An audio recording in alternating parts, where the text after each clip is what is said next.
The number on the strain gauge was supposed to stay under 400. I watched it cross 600 and didn't move, because gauges on this platform lied constantly, and a man learns to ignore an alarm that's cried wolf 11 times already. The 12th time wasn't a wolf.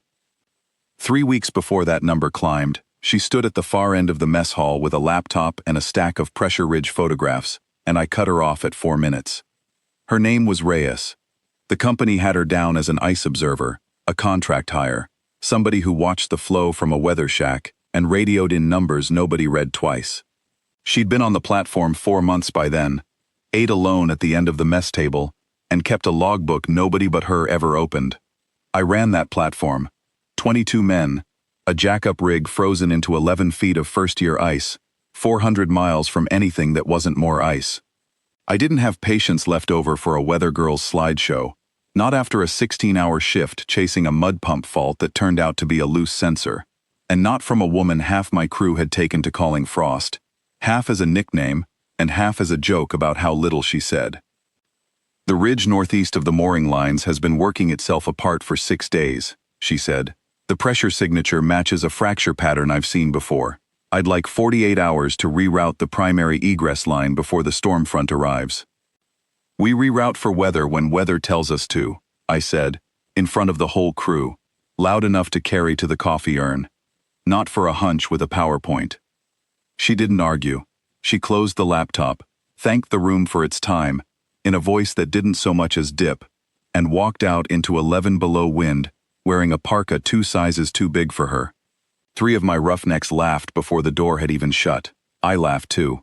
I want that on the record, because everything after this only means something if you know I laughed along with them. She went back to the weather shack, and as far as any of us knew, that was the end of it. 2 days later I walked the perimeter catwalk on a routine check, and found a coil of climbing rope lashed to a stanchion near the northeast rail. Government issue. Nothing like the frayed manila we kept in the lifeboat lockers. I logged it as unauthorized personal gear, and moved on. I didn't ask whose it was. I told myself later that I hadn't wanted to know, but the truth is simpler than that. I hadn't thought her worth the question. There were 3 more coils like it strung along that route by the time the storm hit, each one exactly where a man would need it if he couldn't see his own hand. What I didn't know, what none of us knew, was that she spent that night and the next 2 hauling 400 meters of climbing rope and steel anchor plates out along a route only she had scouted, tying off points a man would need to find blind if the ice ever did what her photographs said it would. She logged the work herself, in a notebook nobody asked to see, under a line item she wrote as personal maintenance. Nobody signed off on it, nobody paid her for it. She did it in her own hours, in weather that sent grown roughnecks back inside after 20 minutes. And she told no one. The storm came in 9 days later, not 6, which is the only part of her forecast that missed. I was on the gauge when the 12th alarm stopped being a wolf. The number didn't climb this time. It fell straight off the display, and half a second later, the whole platform groaned like something enormous rolling over in its sleep, and every light in the mess hall went out at once. Then the floor moved. Not shook, moved. A slow sideways lurch that told your inner ear one thing while your eyes told it another, and I went down on one knee holding a table bolted to a deck that wasn't level anymore. Somewhere aft, metal was screaming against metal in a way steel isn't built to scream. The primary egress bridge, the walkway our entire evacuation plan hung on, had been resting its far end on the exact ridge she'd flagged 3 weeks earlier. It was gone, not damaged. Gone.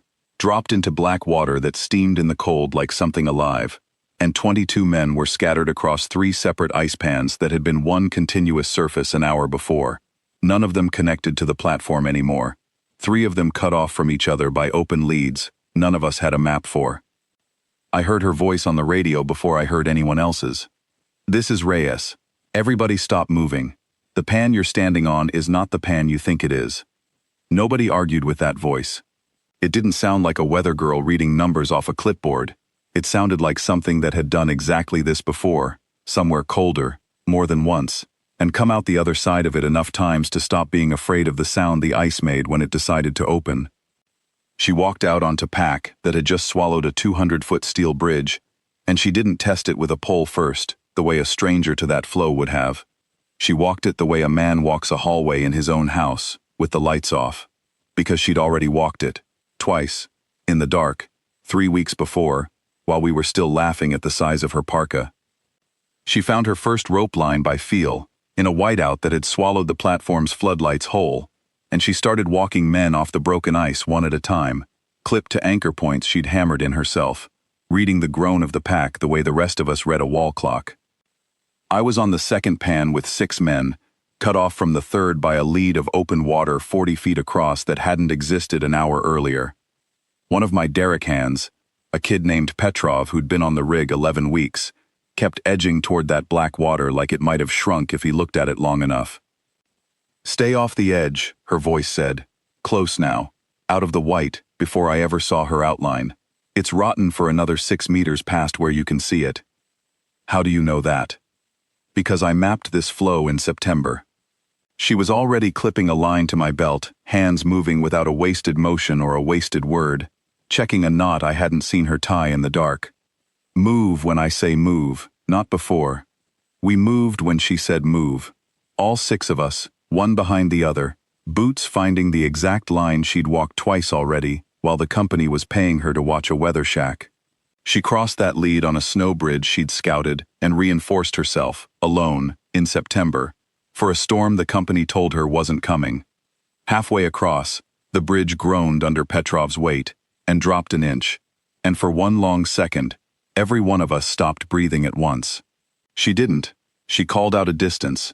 3 meters. Hold there. Wait on your heels. Without turning around. Without raising her voice.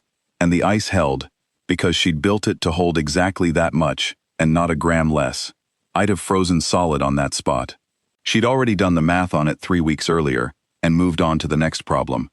By the time we reached the platform's spare mooring point, my hands had stopped working well enough to unclip my own line, and she did it for me without a word, the way you'd help a man with a jammed zipper, no ceremony in it at all. Then she went back out. It took her 4 hours to bring in all 22 men. Her line partner's hands quit on him somewhere in hour 3, frozen too badly to hold a rope, and she sent him back alone with a headlamp and finished the last 2 extractions herself.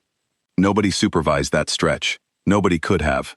There wasn't a second person on that whole flow who knew where the rotten 6 meters were, or the second lead that opened without warning 40 minutes after the first, or the exact bearing back to the muster point once the platform lights had gone. The last 2 men were on the third pan, the one farthest out, and by the time she reached them, the wind had climbed high enough to strip the sound out of a shout at 10 feet. One of them, a mud engineer named Callus, had gone down with a twisted ankle and couldn't put weight on it. She didn't wait for daylight or a second set of hands. She rigged a drag harness out of what rope she had left, put him in it, and pulled him the last 300 meters herself, stopping every 20 to check the ice ahead with the flat of her palm, before either of them took another step onto it. Callus told me afterward that she never once raised her voice the whole way, not even when the ice cracked once beneath them both and held. When the last man came across, Petrov shaking, both boots soaked through, she didn't say a word about any of it. She coiled her rope with the same hands she'd used to check his fingers for frostbite, and she asked if anyone needed a stretcher before she asked whether anyone had thought to check on her. Nobody had. I found her an hour later in the equipment shed, alone, wringing out her gloves over a bucket because the dryer was occupied by 22 sets of other men's boots. I stood in the doorway trying to build a sentence that could hold what I owed her, and what came out instead was, "You should have made me listen." She looked up at that, and for the only time in the whole night, something in her face moved, not anger, nothing that loud, just tired. "I did make you listen," she said. "You just didn't hear it as an order." Then she went back to wringing out her gloves, and I understood. I hadn't earned the right to say anything else yet. The corporate incident review happened 11 days later, over a video link, because nobody was flying anywhere until the ice stabilized enough to trust a helicopter pad again. I sat at the end of the conference table with a folder I hadn't opened, because some part of me hadn't wanted to know before I had to. I opened it in front of the whole review board. Commander Dana Reyes, United States Coast Guard, retired, 19 years, Ice Operations Division. Author of the Cold Water Egress Protocol our own company trained every rig crew on twice a year. The same protocol I'd made her wait 4 minutes to summarize with a laptop and a stack of photographs. 2 commendations for solo extractions in conditions the citation called, in the flat language citations use, non-survivable for unprepared personnel. 1 line noted a rescue off the Bering Shelf, where she'd brought in 9 fishermen alone after a cutter's launch failed. In weather, the report rated worse than the storm we'd just survived. Her name had never been on the byline of that protocol. A designation was. I had read that designation on a training slide 100 times, without once wondering whose name it was standing in for. Nobody in that room filled the silence the way people usually fill a silence on a video call. Nobody filled it at all. The safety director, a retired Navy captain named Holt, who'd sat through 40 of these reviews without changing his expression once, took his glasses off and set them on the table like they'd suddenly gotten too heavy to wear. I stood up. I don't fully know why standing seemed like the thing to do, 400 miles from her and talking to a screen, except that it was the only gesture left that meant anything, and I held it there, hand at my brow, the way my own father had taught me before I ever set foot on a rig, long before either of us had heard the word Reyes, until she told me, quietly, that I could sit back down.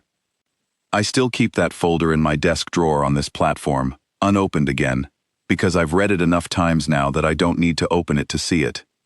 Callis walks without a limp now, and Petrov made it through his first winter and asked for a second one. Nobody on this crew calls her Frost anymore, not since the review, though I've never once heard anyone tell her that. What I keep instead is the 4 minutes. I count them out sometimes, on nights when the wind is doing what it did that night, just to remind myself how little time I gave the only person on that rig who already knew, 3 weeks out, exactly what the ice was going to do.